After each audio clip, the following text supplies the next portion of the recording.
ஜெய் சீதாராம். கும்பகோணம் ராமசுவாமி திருக்கோயில் விஸ்வாவசு வருஷம் நவராத்திரி மகோத்சவம் முதல் திருநாள்.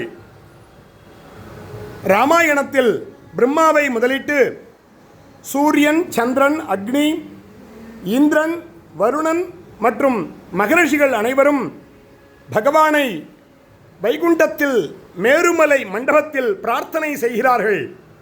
ராவணாதிகள் முதலிய அரக்கர்கள் மிகவும் நாட்டு மக்களை துன்புறுத்துகிறார்கள். தாங்கள் அவதாரம் செய்ய வேண்டும் என்று தேவர்களின் பிரார்த்தனைக்காக பகவான் ஸ்வர்ணமயமான தங்க கருட வாகனத்தில் ஸ்ரீதேவி, பூமிதேவி, மகாலட்சுமியுடன் வாசுதேவ பெருமான் காட்சி அளித்து தேவர்களுக்கு தான் ராமனாகவும் மகாலட்சுமி சீதையாகவும் பரதாதிகளுடன் அவதாரம் செய்து ராவணாதிகளை சம்ஹாரம் செய்வதாக வால்மீகி ராமாயணத்தில், கம்பராமாயணத்தில் கூறப்பட்டதாக இன்றைய திருக்கோலம்.